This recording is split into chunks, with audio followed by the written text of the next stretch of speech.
Well, good morning, East Texas. Happy Friday. This is a back to school episode, but guess what? We're going to throw something else at you all. I kept it a secret. I didn't put it in my teas this morning if you were watching the morning show and it wasn't online, but we have a special guest in the building this morning. This is Cody Rosenbaum, the president and CEO of the East Texas State Fair. We're talking all things that you all need to know if you're planning to go to the fair this morning. So, welcome and good morning to you, Cody. How are you? Good morning. Great. We're busy. We are 48 days away from. What 48 days? That's so fast. September got here fast. This year has been flying by. But I have to say, I'm new to East Texas, so I'm excited. I'm a state fair girly. But if somebody maybe hasn't went or somebody who has went wants to know about this year's state fair, talk to me a little bit about it. What's the dates and are there any new things? So this year's fair is September 19th, 28th. Big news this year is we've been probably the only fair in Texas without a rodeo for a long time, too long. And this year we decided to pro rodeo to Tyler for the first time. We're excited about that. That's the new. We've never been before. Food, all the rides that attraction, something that is the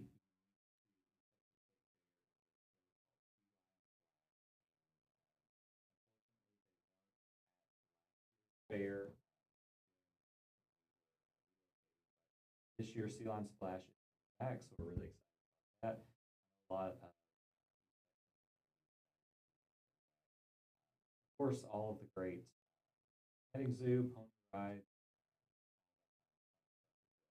Absolutely. It's all the things that I feel like, I mean, if you put it in one place, it's just so exciting. At once, you can just walk around and view these things at the state fair. I know this is probably not normal for you, but can you pull your mic just a little bit closer to your face? Because I want people to be able to hear what you got to say. So I was getting some low levels. That's perfect. But we just want to make sure that people get this information because this is good for us to know. So, okay, so I know that there's something new as well, which is the rodeo has came about. What do we need to know, and what's the name of the rodeo arena? Yeah, so we just announced naming rights to the rodeo earlier this week. That's thanks to a partnership. So when we announced that we were bringing pro rodeo to Tyler, one of the first calls we foundation. They're so excited to see what we're doing and get involved and announce we have everything figured out, trying to work through all the details. And so getting that call from their excitement, all they're really a lot for us to elevate the type of Texas. Herd Arena will be the official. Of course, this is a temporary arena, temporary built out, which is really unique. Showcase dynamic park. That's what we're all about with the park, creating flexible use spaces. Beyond here, the park is music festivals and athletic competitions. Being able to showcase flexible environment, very we're excited. Yeah, absolutely. And so I want to take a quick break, though, really quick, because we're having a couple of audio issues. And I don't know if people are hearing the lovely things that you have to say. And I want to make sure that we are. So I'm going to throw you all a break. But when we come back, he will still be here and giving us more details about the state fair or the East Texas State Fair happening soon. So you all stick around.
that we were hearing, but I can't say that East Texas was hearing. But can you tell us about this year's East Texas State Fair? Any new things or the dates that it's happening? Yeah, so the East Texas State Fair kicks off September 19th and runs through September 28th. So it's a 10-day fair in late September, and the big news this year is the addition of Pro Rodeo. And for a long time, I think we were the only fair in Texas that didn't have a rodeo, and so we wanted to change that, and we're excited to bring Pro Rodeo to East Texas and to Tyler for the first time. Um, if you haven't ever been to the East Texas State Fair before, you're going to expect tons of great food, probably some weird food that you've never seen before. We're going, all of the great rides, petting zoo, pony rides, some great fun attractions. As far as pig races, the Sea Lion Splash Show is back this year. We're excited about that. So, yeah, all of those great things, great vendors, and then just a great showcase of our community coming together to celebrate East Texas. Absolutely. And I am not from East Texas, so I'm one of those people who haven't been, so I'm excited to see it. But I know you mentioned Pro Rodeo, and I come from Southern Arkansas University. We were talking a little bit about it, which we have a rodeo on our campus. And I want you to tell us how that rodeo came about. And I know that you all just announced the naming rights of that arena, so can you talk to me a little bit about that as well? Yeah, earlier this week we announced the name of the arena is going to be Herd Arena, and that's a partnership with the Bob L. Herd Foundation. And when we first announced Pro Rodeo, that was back in April, and one of the first calls we got was from the Bob Herd Foundation, and they were just so excited about bringing Pro Rodeo to Tyler, and having family-friendly entertainment. Something that's educational, agricultural, but just a great family experience for our community. And so they wanted to get involved, and we're excited about what we were doing, and really are doing a lot to help us take the arena to the next level, to be a really professional display that as many East Texans as we can get are going to enjoy. And so we're very grateful for the Herd Foundation and excited to welcome visitors to the Herd Arena this year. Woo, we are excited. We're so excited for that. I think something that East Texans may have not heard due to that intermittent sound issue that we had was that you talked about the special thing about this is that it's like a temporary structure, and this can be removed pretty quickly, or it's not going to be there forever, which I think that's awesome. I mean, we're still giving that naming rights, the Herd Arena. So you all have to come out and you'll have to see that side of rodeo, I guess you could say. So we have all state fairs and East or fairs in general always have music and good vibes. We were talking about vibes this morning. So can you tell me any musical acts or anything special or new in that realm that people can look forward to this year? I cannot tell you any musical acts because that is being released August 8th. So next Friday, maybe you'll have me back and we can talk about music. Okay. But there are some exciting concerts coming up of really all genres. We have even a Hispanic band on the the first Sunday of the fair, which is the last Sunday of the rodeo. Um, we're super excited to release that name as well as several others, especially during the rodeo. We're going to have some really good music. One thing that is exciting for people who have been going to the fair for a long time is the return of Sea Lion Splash, and that's been a staple at this fair for a long time, probably eight or 10 years now. Last year, when the fair relocated, that was one piece that was missing. Was Sea Lion Splash, and it just feels like a tradition now at this fair. So we're very excited to bring that show back, so you can see real California sea lions. It's a great show. It's an educational show. It's good for the whole family.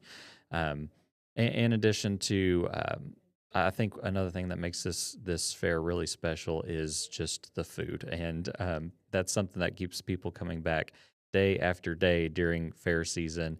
You're going to come out for lunch. There's two opportunities to do that. So on both Fridays of the fair, we have Fair Food Fridays, and that's when we see tons of business people. Whether you're wearing a tie or you're in scrubs or whatever, come out to the fair. It's free admission during lunch on Fridays, and it's where Tyler and Greater East Texas eats lunch on Fridays during the fair. That's so cool. I don't think I've ever heard a fair do that, or maybe I just didn't know, but that is such a unique staple, like you Yeah. said. So, today, tickets go on sale. That is happening today. If somebody wants to get their tickets, how do they do that? So tickets will go on sale in about an hour, so 10 a.m. today, and tickets always go on sale for the fair August 1st. What's different this year is rodeo tickets are going on sale too, which have a limited capacity. So we want to make sure that you get those tickets early. What's really unique about this rodeo is the VIP area, and so one entire half of the arena is actually a VIP area. So it's an elevated experience. It's not something that you're used to at most, hometown rodeos. So with the VIP ticket, it's $100. It's premium seating. It includes uh, a buffet, a open bar. It's a really great experience. There's a covered patio that you can hang out at. So the VIP experience of the rodeo, in my opinion, is really the way to go. Those tickets are very limited, though, so that's what's going on sale this morning, and we encourage everyone to get their tickets early. For sure. If you want to be treated like a VIP, you need to go get those tickets. That's awesome. A buffet, an open bar, y'all, you got to go get them because that sounds like too much fun. I may beat you there. So I'm saying run. So we're talking about, people needing to get those tickets and that this is bringing a lot of people. I think I wrote down, let me double check my notes here, but it brings around 100,000 people. Am I right? Yeah, 100,000 visitors annually, typically for this event. So let's talk about the economic impact. So what are we going to see, for East Texas, for Tyler in general, for the East Texas State Fair coming to town? Yes, it really is a force. The fair. It's the largest event in East Texas. It's the largest event between Dallas and Shreveport, and it happens once a year for 10 days. And during that 10 days, yes, we see 100,000 visitors. So, averaging our peak a peak attendance on site at any one time is 15,000 people, um, and with that comes a enormous economic impact. Not only are so many businesses able to leverage the fair to either reach their customers through having a booth space or some kind of sponsorship, and we're already seeing those come to life with several of our sponsors out in the community. I drove past Southside Bank billboard that's all rodeo themed this year, so it's just seeing our corporate partners embrace rodeo has been really neat too. And it's estimated that the fair brings a 12 to $15 million economic impact, and that's just in 10 days. So it's pretty impressive, and the economic impact is something that is even hard to measure as far as um, you know. I hear stories from business owners and vendors in the area and things like that. It's a huge week for Sam's Club, for example, and even the Whataburger down the street and things like that. So we fill up a hotel just through our organization and bringing in the additional staff that's needed to run the fair. We scale up to about 100 jobs again just with our organization, and that's not even the ancillary hiring that's done from several of our vendors and the carnival and things like that too. So definitely a strong economic impact, and we're just proud to bring this to the city of Tyler and to Smith County. Yeah, absolutely. And I definitely think that that economic impact will be like felt for not just that 10 days, but for so many days to come in the future. So I'm excited for it to come here and excited for the way that, businesses will feel favor in this aspect. So I don't know if I asked you, but I want to ask you before I forget it, or if I missed it, how much are tickets, just regular tickets for the fair? So fair admission is $12 for adults and $6 for children. Okay. Um, Rodeo tickets, general admission is $25, and those VIP tickets I was All right. talking about are 100. Okay. Um, but again, I think they're worth every penny when you talk about an open buffet and an open bar and, Yeah. and everything that comes with that. Yeah, you can't. That's the deal. You can't pass up. But I just want to make sure I didn't forget to include that. So last year, the East Texas State Fair was in a different location. So let's talk about how did that go? Like, did you all enjoy it there, or are you all changing anything for this year? In regards to that new location? Yeah, so last year, after 100 years in the Rose Complex, last year we moved the East Texas State Fair to the Park of East Texas, our new home.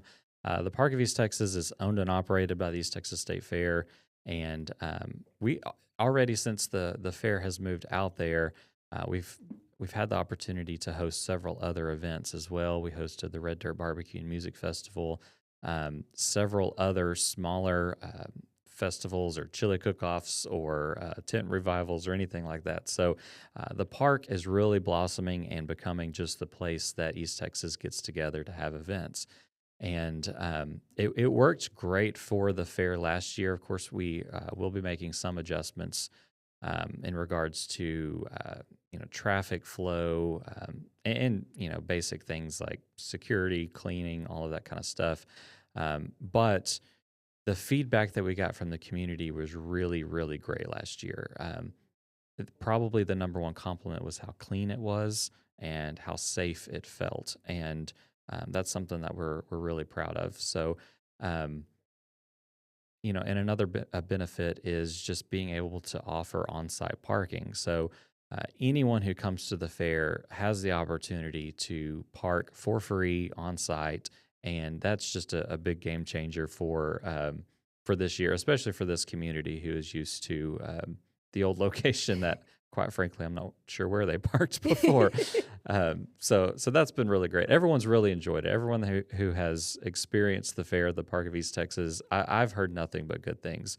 And this year we just continued to invest in the property. Just simple things like adding lighting and landscaping and trash receptacles, all that kind of stuff, just continues to elevate the guest experience. And the guest experience is something that we are extremely focused on. It's our top priority. And with not just the East Texas State Fair, but with the Park of East Texas too. So we're lucky to be able to own and operate our own facility now, and I think it's it's been a great move for us, and it has a lot of potential too. For sure. That's awesome to hear that you all are taking the feedback from the community and making those changes, and they'll see some of those this year. Yeah. That's awesome to hear. So we're going to switch subjects now, or not subjects, but switch our path, our lane just here quickly, because I want to know, I have a favorite of many things, but I want to know, what is your favorite part of the fair? Ooh, that's tough. I bet. I bet. Man, my favorite part of the fair last year was when we opened the gates at 4 p.m. and on that Friday and officially let the crowds in. That was just an emotional moment for us after all of the construction we had been through and everything like that. This year, I guarantee you it's going to be the national anthem on the first night of rodeo. That may bring me to tears. So those are personally, for me, my favorite parts. I love seeing just all walks of life from the community out there. It's really neat to me. I have a picture in my office from one of the fairs dating all the way back to the 1930s, where you've got a farmer in overalls with watermelon, and then you've got a businessman in his suit, and they've got their arms around each other.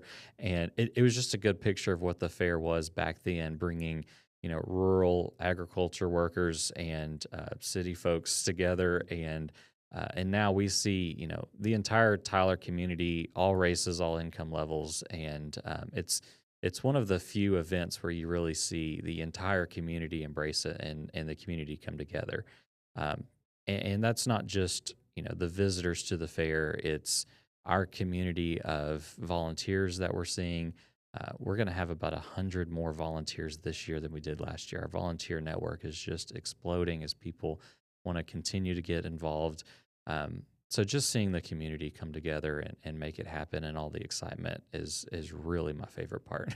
I bet that was so cool to see those gates open and people walk in and you're seeing their faces light up. I mean, you're watching people make lifetime memories right there in that moment. And I cannot wait for you to get that opportunity yourself when you hear that national anthem play at the rodeo. That's going to be super awesome. And not just for you, for a lot of people around East Texas as well.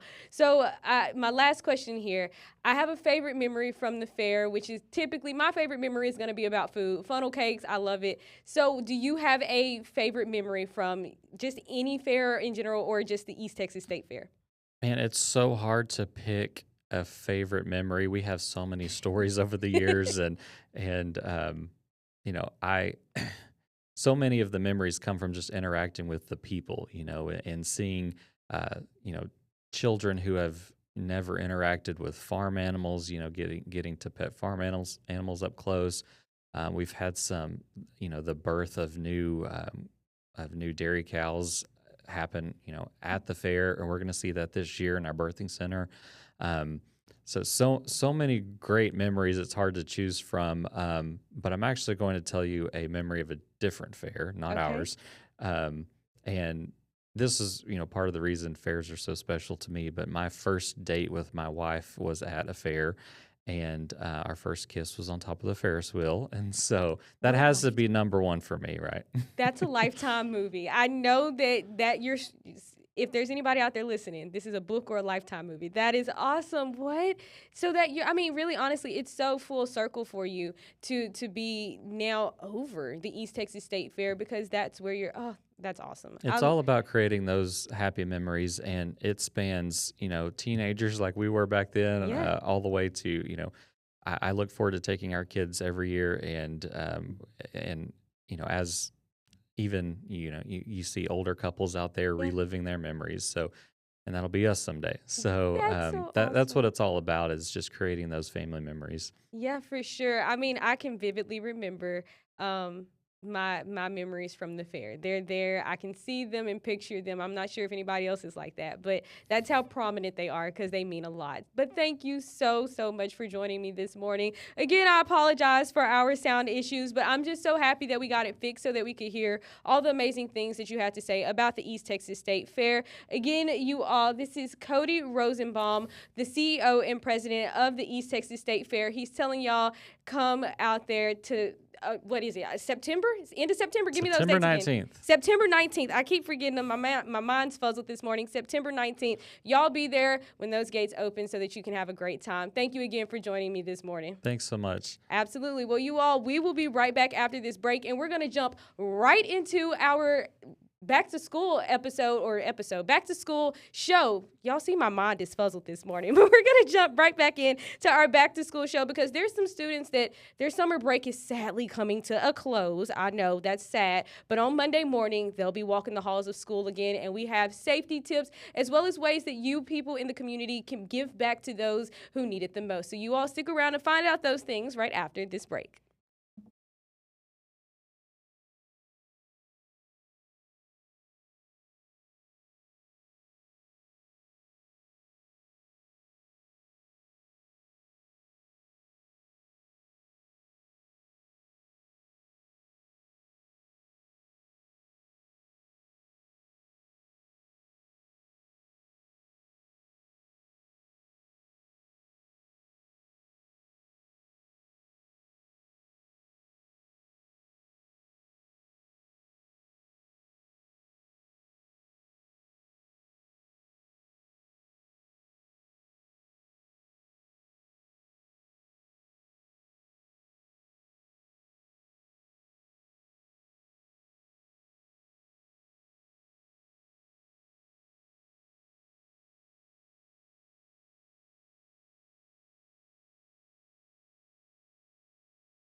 Well, good morning, everybody, and welcome back here to East Texas Today on KTK Plus. This Friday morning for me has felt a little bit like a Tuesday because that's what Braden doesn't like is Tuesday. So I feel him. I feel him. Hopefully it'll get better. But Braden, we just got done speaking with the president and CEO of the East Texas State Fair. And we were talking about, just being outside and enjoying that. So what's it looking like outside today? I know we can't forecast that far in the future, but Yeah. we can think about today. Yeah, absolutely. So, I mean, let's just dive right into All this right, for weekend sure. and talk about all the rain chances that we're going to see. And we are certainly going to have those, especially as we go into the day today. So, by this evening, we're going to start to see some of those rain chances out there. And then that will linger into the day on Saturday. So, we'll be talking about not just today, but also the next about 48 hours of having some of those rain chances. 81 out there right now with a little bit of cloud cover. Also, you can see a boundary that's draped across East Texas. That will act as a focus for some shower and thunderstorm development as we go through this afternoon. So we will be watching for that. Once we get some of that daytime heating, that's really when we'll start to see those rain chances. And right now, you can see that we've got about a 60% coverage in that forecast for us today, 40% into Saturday, 20% Sunday and Monday. And as we look here at one model's depiction of what the radar could look like, it does show that scattered showers and storms become likely as we go through this evening, and then those will taper off late tonight. So by early Saturday, we'll get a bit of a break, and then another round as we go into Saturday afternoon. Then things start to quiet down by Saturday night. Here's another model's depiction of what we could see, showing a very similar story with showers and storms by this evening. Then that tapers off late tonight with another round as we go into your Saturday afternoon with things quieting down by Saturday night. And also, speaking of rainfall, we could be talking about quite a bit and maybe up to an inch, maybe 2 inches in some areas, especially across the northern sections of the area. That's where we could see some pretty heavy rainfall, potentially maybe even resulting in some flash flooding. So that's why we have a slight risk of excessive rainfall today. That includes the Interstate 20 and 30 corridors all the way back out west towards the DFW area. Here's a look at what the rainfall totals were for July, and they were actually a little below normal, especially in Tyler and in Lufkin. And now that we have started August, we are going to start off with having some rain chances, but we only had a little over half an inch the whole month of July in the city of Tyler. So it was a pretty dry month overall, but that will change as we go through the day today. And then we'll see those temperatures really warm up already in the 80s across the state and into East Texas as well, looking at mostly 80s with a couple of 70s left up in some of our northern counties. Highs today will climb into those 90s. It's going to be a pretty toasty afternoon. And of course, we are going to continue to see those rain chances as we go through the afternoon and evening as highs climb into those 90s. Tonight, we'll see about a 60% coverage through about the first half of the overnight. So once we get towards 2, 3 in the morning, that's when things will start to taper off. And then we'll get a break until Saturday when we'll start to see another chance towards the afternoon. The best chance tomorrow will actually be across our southern counties. So down towards deep East Texas is where we'll have that best opportunity for our Saturday. And then as we go into next week, the rain chances go down and those temperatures go up. So this weekend, actually a little bit cooler. Highs only around 90 due to all the cloud cover and the rain.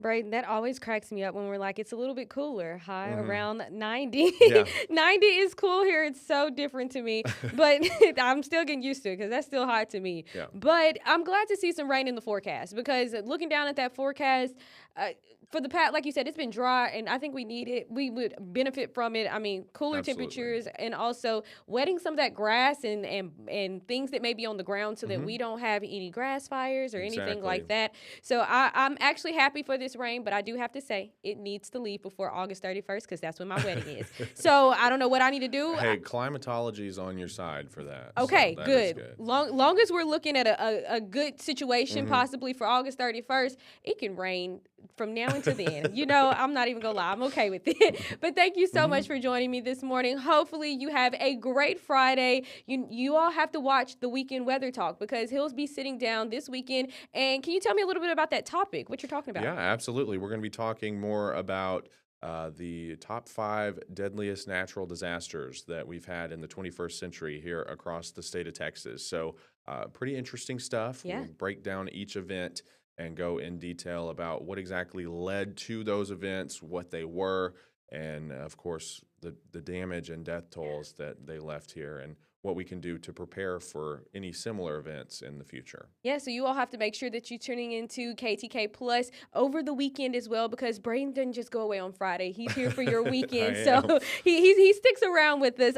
But thank you so much again, Braden. Mhm. You know, you all, we're gonna take a quick break. I have been teasing all morning this back to school show that we're having, and we hadn't gotten into it yet. But guess what? Right after this break, I will have an interview with Casa of East Texas, where we talk about their back to school backpack drive that they're having, so that you all know exactly what they need and how you can give back to your community. So stick around after this break.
Well, hello and welcome back here to East Texas Today on KTK Plus. I am your digital host, Haley Hines. This is a Friday. We're now starting to dive into our back to school section of our show. I am so excited to get into this. I had some awesome interviews this week where we get into ways that people in the community can give back to those who need it the most. And one of those ways is through the Casa of East Texas back to school drive. Now, I sat down with Mary Jo, who is over the Casa of East Texas, and she just basically goes into detail about what they do, what the drive is, and how you all can donate. Now, this is an 8-minute long interview, so you all are going to get a lot of information, and I'm super excited for you to see. She was a pleasure to speak to, so here that is right now. You all make sure you got your pen and your notepad so that you can give back to your community. Here that video is.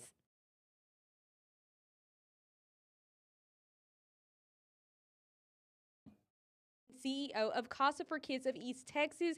And she has a lot that she's going to dive into today. And we're just going to start off with just talking about how she got into Casa for Kids of East Texas. I believe this is going to be a great story. But Mary, thank you so much for joining us today. It's great to be here, Haley. Absolutely. So let's go ahead and just jump right in. How did you get involved into CASA? What made CASA for Kids of East Texas like where you're at today? It's a long story. I'll make it brief. Okay. My whole career has been in nonprofit. I've worked for the National Office of Mothers Against Drunk Driving and for Texas PTA in Austin, and then moved to the beautiful town of Tyler. Came here because of 3 daughters who went to UT Tyler, and so was excited to get here with this beautiful community and married both my work with victim services and with children in working for Casa for Kids of East Texas. Okay, awesome. So basically nonprofits it's in you. It's all throughout you, and that's just what you've been doing. So tell me a little bit about Casa for Kids of East Texas and what makes it different. What makes it special? So CASA stands for Court Appointed Special Advocates, and our role is to serve as the guardian ad litem for children who have been abused and neglected and have been removed from their homes. So we don't foster the kids. Our role is to be an extension of the court, the judge in essence, by being his eyes and ears. We go out and visit the children at their foster placements. We fact find, we check on their safety, their well-being, their health, their education. We gather all of that, become a real listening source for these children, and then bring all that information back to the judge so the judge can make good decisions to meet the best interests of these children. That's amazing work. So would I be right in saying that you would be like a voice for those who may be voiceless? Like you're speaking for those who may be voiceless in that instance. And like I said, I think that's awesome and amazing work that you all do. I want to go ahead and jump into kind of why you're here today because we're doing something big. You all are doing a school supply drive. So tell me a little bit about that. We are. So often children that are removed from their homes don't get to take anything with them. And that includes their school supplies. And at this time, we want to start every child on the right foot to success so that they can realize their potential and do well in school. And walking in the door without the right supplies to learn and succeed puts them already at a disadvantage. So it's important that they have Crayola crayons and Crayola markers and a cute backpack that expresses their personality and again equips them with all that they need so that they can learn. Absolutely. I mean, the best thing is to feel like you have everything that you need so that you can go in with no stress on your shoulders. And that's what you all are doing for these children who need it the most. I do want to ask you, so if anybody wants to donate, like how and what would you say to them to encourage them to donate? It doesn't cost much to buy a binder or a folder or that pack of Crayola crayons. And the big topic right now is headphones because children can put the headphones on and cancel out external noise and focus better. So that's something people don't often think about.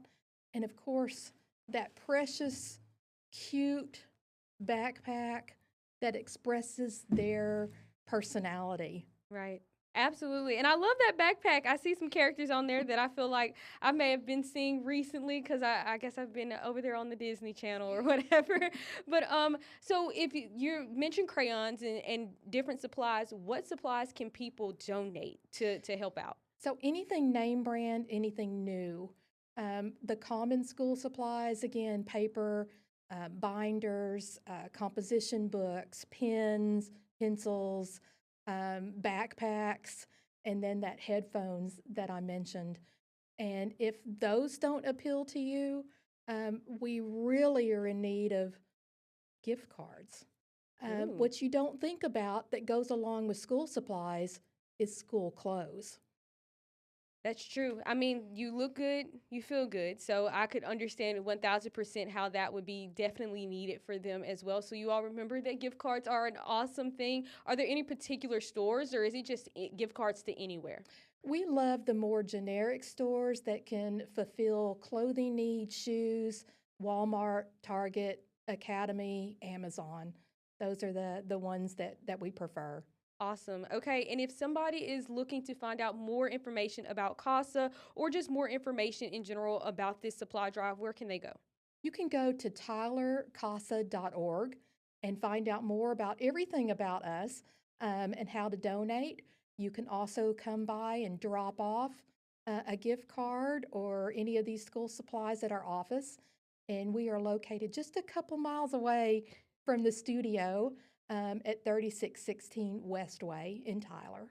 Awesome. Okay. Well, Miss Mary, is there anything else that maybe we just didn't cover that you feel is essential for people to know about CASA or about this school drive? You know what's even more needed for us, in addition to school supplies, Yeah. is volunteers. So, our volunteers become that voice that you mentioned earlier for our children, and it's such a rewarding experience. You can work full time, the schedule's flexible, and you go visit those children and then become their voice in court and listen to them, help them heal from the trauma they've been through, and just put them on the best road for success. Absolutely. And when you said that and you were talking about volunteers and being that voice for them, what are the reaction when people volunteer or when they receive these book bags? What are the reaction from the children? The children light up. It may be that they said, My favorite color is purple. And then they get that purple backpack. And that makes all the difference for them. And it's not just them, it's the foster families that are supporting them.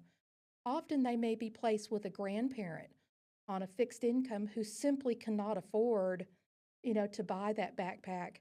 And sometimes the kids have used, beat up backpacks with holes in it, and can you imagine the excitement when you get your very own backpack that expresses your personality? Right. So, very appreciative for something that just brightens their day, and then it's day after day that they get to bring their very own backpack to school. Absolutely. And like you said, it doesn't cost a lot and you're making the world of a difference in a kid's life. So I mean, if you all have extra money left to the side or just you feel the need to donate, please go and donate and make a difference in a kid's life and really make their day cuz like she said, their faces light up when they get these things. But Miss Mary Jo, thank you so much for joining us today. Hello, everybody. Today I am joined with Mary Jo Burgess, who is the executive director and CEO. All right, y'all. That was that entire interview, and like I said there, I'm still echoing that same sentiment from yesterday. Is if you all have the funds and the time, go donate, go volunteer, make a difference in a kid's life here in East Texas. You all just can stop by or you can go to their website to learn more information.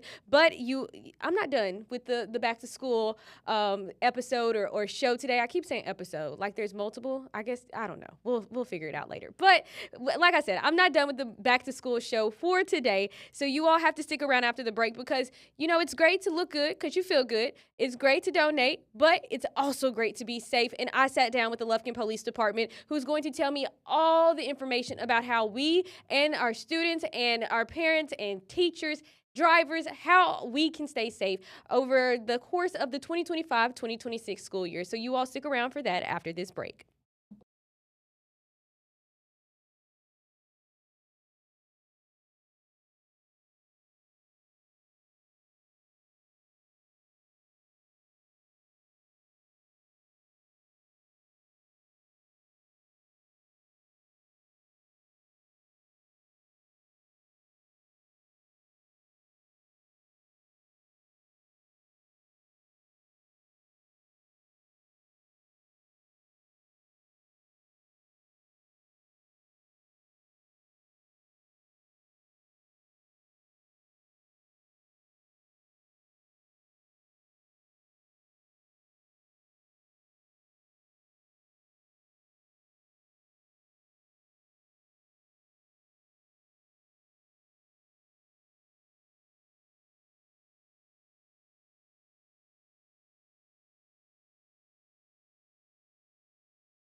Well, good morning and welcome back here to East Texas Today on KTK. Plus, I am your digital host, Haley Hines, and thank you all so much for sticking around after that break. We're having a good time on this great Friday morning because we are doing our back to school show. And I talked a little bit before about the break. You all saw an interview with Miss Mary Jo with CASA for Kids of East Texas, where she just talked about their back to school supply drive. So if you all are looking to give back to your community, that is one way you can do it, and you can go to their website or just stop by CASA for Kids of East Texas at their in-site location or on-site location. Well, also, with back to school comes safety. You all have to make sure that you're safe, and we have to make sure that as drivers and just people in the community that we're keeping you safe.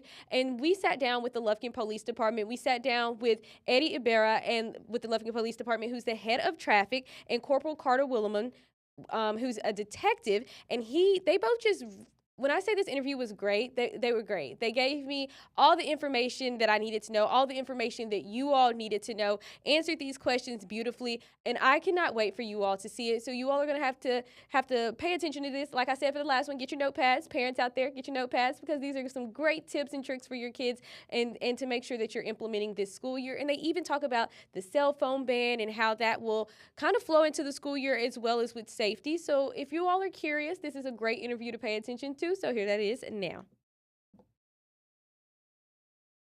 I know when I went out shopping over the weekend, I saw a lot of kids and parents doing back to school shopping.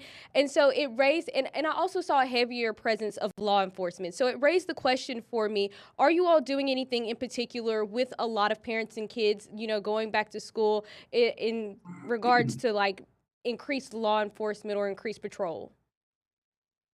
Yeah, so from a just a patrol and investigative side, one thing we do notice around holidays, back to school, anything where you have a higher volume of customers out and about shopping, we do tend to see more cars getting broken into, those kinds of things. So for us here in Lufkin, we have our officers more so patrolling those high traffic areas to try and prevent that.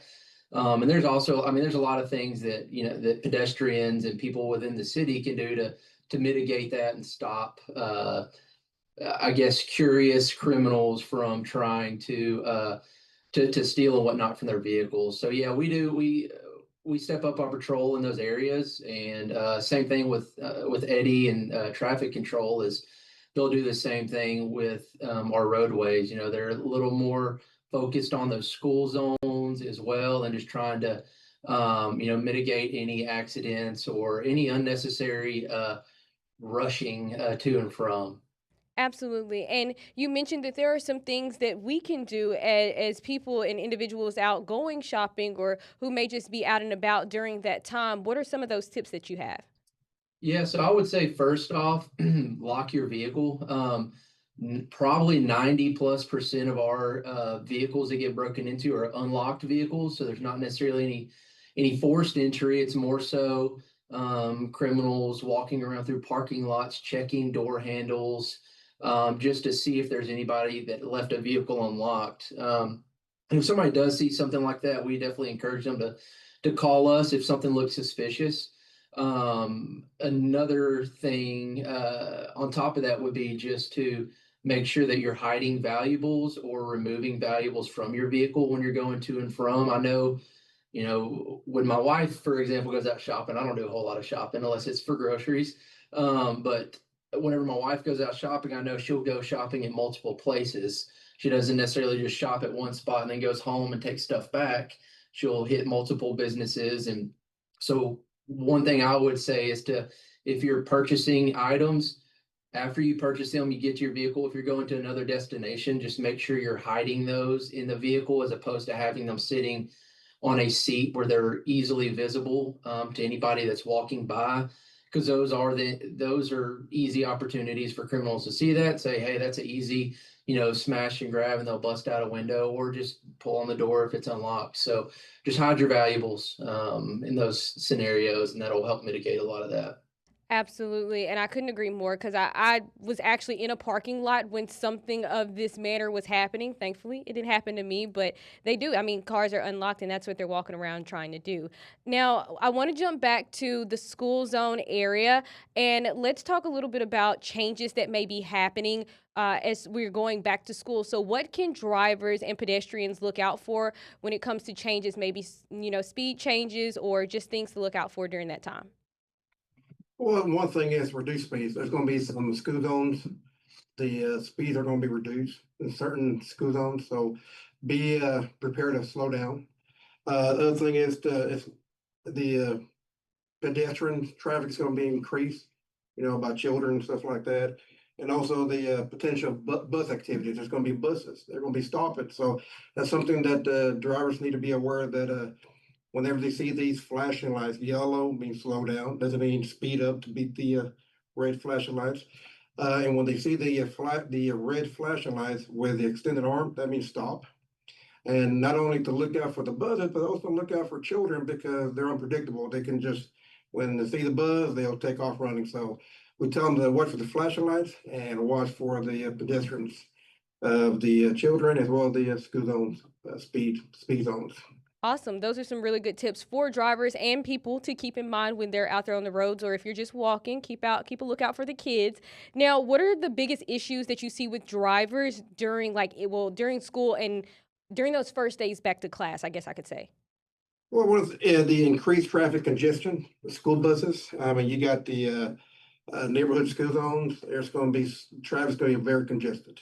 Okay, another one is difficulty navigating school zones. You know, because of the traffic and distracted driving. You know, a lot of folks know that you can't be on the cell phone while you're going through a school zone, and also that extends to the parking lots at schools. You can't be on your cell phone either because you'll get ticketed for that as well. And also is adjusting to the school buses stops. So that's one of the things people need to get used to that. And then another one is that also they're interacting with inexperienced teen drivers. So every year we get new drivers on the road that are still getting used to driving in the law. So that's something that they got to get used to. Right. Absolutely. I was once one of those inexperienced teen drivers. So We you all have, yes. Uh, We all been there. yeah, so thankfully we're inching past it, year after year. But so we as drivers can think a lot about what we need to do when we're behind the wheel, but what should parents teach their children in regards to getting off of the bus or going through crosswalks? Okay. One thing is to talk to inform their children is that make sure that the way to the bus comes to a stop. Make sure that the bus driver lets them waves them, hey, you're clear, because sometimes the children they're not paying attention. So that's one of the major things that I would tell my kids and tell the parents. They teach your kids to wait till the bus comes to a stop, and then the driver or the operator of the bus lets them know by by the hand, hey, you're clear to come. And also, same thing is whenever the bus comes to, if they're on the bus, to wait till the bus comes to a complete stop, and the driver lets them know they're clear to exit the bus. Yeah, and something else I would add to that would just to be, just let your kids to understand to be aware of their surroundings with that. So, we have, I'm sure our bus drivers are well trained and they know what they're supposed to do, but that doesn't mean that there's not going to be a distracted driver coming by at the same time. So just have them be aware, if they're having to cross the street for whatever reason or walking through a right of way in a parking lot, just make sure they're aware to be looking at their surroundings and be aware of the surroundings, the traffic around them. So that way, rather than walking through a parking lot with your head down, looking at your phone, just be looking up, making sure everybody else around us is being safe. Absolutely. And I don't think this was on the list, but it just hit my mind. So, as you all know, like there is a new law going into place where cell phones will not be, well, they can't be used in the schools. Do you all feel like there will be an increased amount of those teens looking down at their phones since that's going to be probably the first time they've held it throughout the, like after school day? Probably so, yeah. Because I mean, unfortunately, the way that society is now is we have like an instant gratification, and we get that from our phones a lot. And so, especially with, students, teens, young adults, it is easy. Like if you do use your phone a lot especially on the weekends now, whenever they go back to school, they're going to have access to their phones all weekend. So whenever they're getting out of class or leaving school, like, yeah, they're definitely going to be more apt to turn to their phone and be so into that phone they're not paying attention. So that's yet another point for drivers to make sure they're paying attention. Absolutely. And will you all be upping patrol during or around school zones or during school time? Yes, not only Lufkin PD, but as well as the LISD officers will be out there patrolling the school zones. Awesome. So people need to keep in mind. Can you tell me what are those fines? Like what could people like if you are speeding through a school zone or anything like that, what are those fines that could come along with it? I know the school zone speed is $200. It can be up to $200. Nobody wants to Yes, lose money in their pockets. You need that for I that know. school shopping. Yes. So let's switch now over to cyber and social media in school because, I mean, like I said, those phones are being removed from those kids' hands during the school hours. But are schools seeing an increase in online threats such as bullying? Yeah, for sure. That's progressively gotten worse throughout this age of technology. It's very unfortunate and sad that, and it's not only kids, I mean, it's adults as well that are using that social media for a method of bullying. And yes, we do see it quite a bit. And if you do see that, by all means, if it's something that needs immediate attention as far as like an active threat or something like that, absolutely call 911. If it's something we feel like, hey, there's an immediate threat at a school or some sort of violence that's about to occur, we want to know as quickly as possible so that we can have a good response and get there as quickly as possible to stop anything from occurring. If you see, cyberbullying, anything like that, you can let a school resource officer know. Call the school, they'll absolutely investigate it, and if it needs, for whatever reason, if Lufkin ISD needs us to assist in that investigation, or it's an investigation that needs to come to us, then we do a thorough job in that as well. Because cyberbullying, threats made online, anything like that, we take very seriously, and we have a really good working relationship with the school districts here, and so it makes it really easy for us to stop any future problems that may arise or any current problems and those kinds of things. So definitely report it if something's not right, if it's something criminal going on, or you foresee an issue arising in the near future. Call us so that way we can get ahead of it. Yeah, for sure. I think a known saying around our newsroom is if you see something, say something. So I think that that Right. applies Sure. in this circumstance as well. So I've been bringing up the change in the law in the school and them not having their phones. Do we think we said there's an increase, but do we think the removal of the phones from the kids' hands during the school day would prompt a decrease maybe in cyberbullying? It's possible. I think there's a lot of good that could come from it. I think that's a side effect we could see for sure. And I hope that's the case. I can't say for certain because obviously we haven't gotten to see that yet.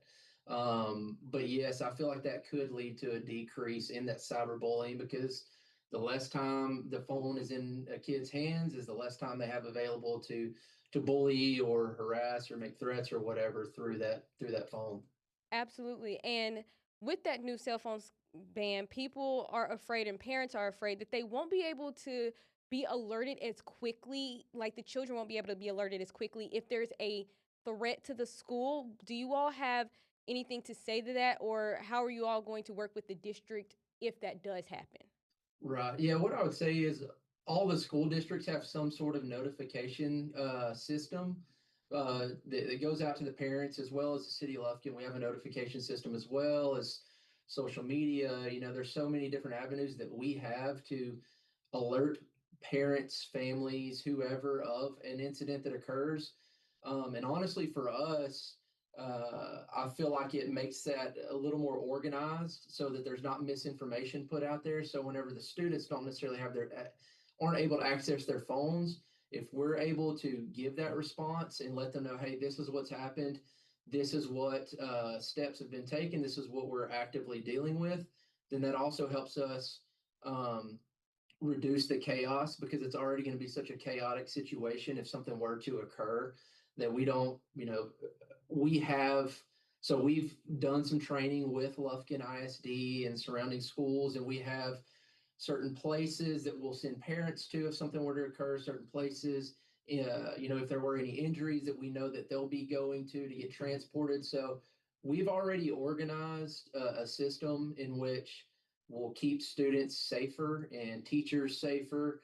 So I wouldn't feel, if any parents feel like that response is going to be worse, or that they're going to not have information as quickly, I would just like for them to know that we have taken steps to have avenues to give them quick and correct information.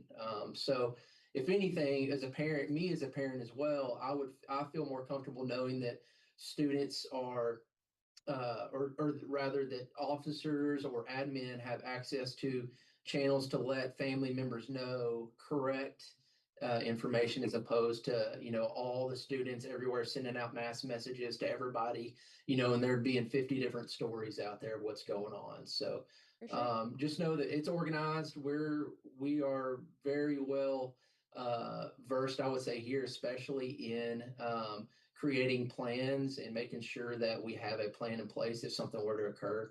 So I feel like here I think that this is going to be a better deal with a better response. Absolutely. I really honestly haven't thought about it in that way of it actually being a control, like it's a good control mechanism for other stories that may not be true getting out. So that's a different way to think about it that I honestly hadn't crossed my mind. So I feel like you all covered a lot of the topics that you all were sent and covered them well. Thank you all so much. Is there anything that maybe I didn't ask you all that you all feel people need to know about back to school safety or about Lufkin in general with back to school safety concerned?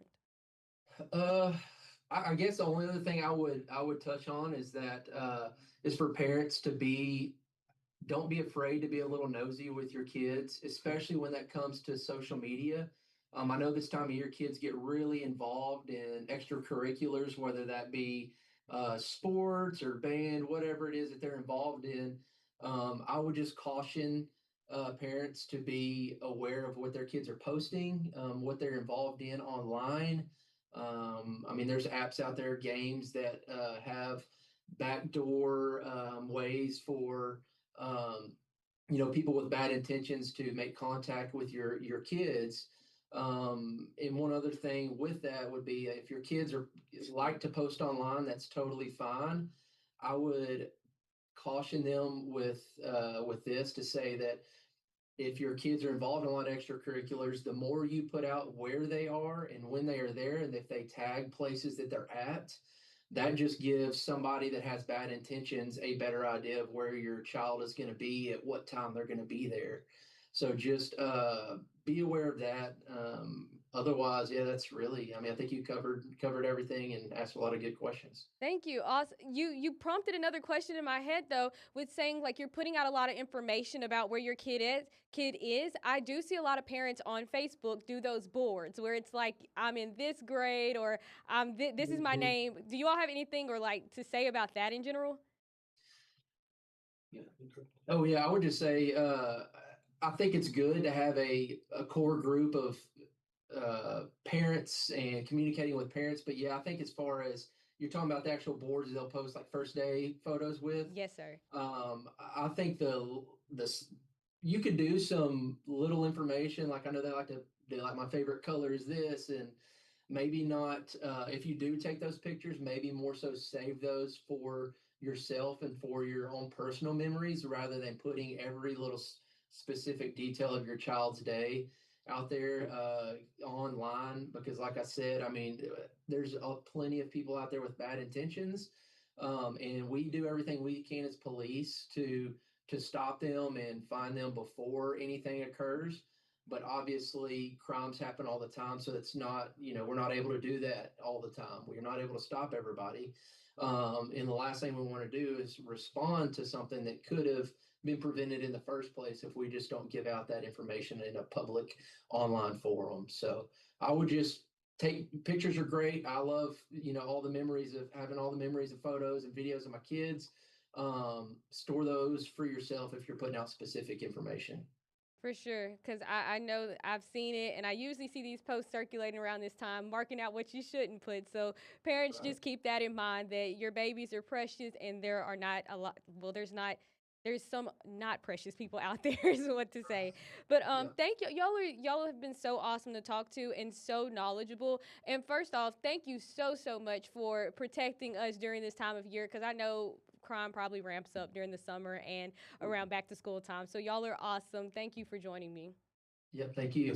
I know what All right, y'all, that was that entire interview with the Lufkin Police Department. I hope you all took notes. There was a lot of great information in regards to the cell phone policy and how that could impact or how it'll be implemented and worked into the new safety rules and just safety rules that have been in place for years now. But you all, keep in mind a lot of those rules apply everywhere. We were talking to Lufkin Police Department. Of course, they specified when it was specifically for Lufkin, but that can go for any school. Those are just general safety rules for the most part, and the things that people should think about before sending their kids to school, and that kids should think about while they're at school, and especially traveling in between school and home. So we just want to make sure that this is a super safe school year. I'm going to challenge you all to make this one of the safest school years here in East Texas. That's Haley's challenge for you all. So make sure that you're paying attention to these safety precautions that we're putting out, because we just want to make sure that you all have a great school year while also having a lot of fun. Now, y'all, that's going to wrap up our show today. You see, it is currently 10:13. I usually am not on this long,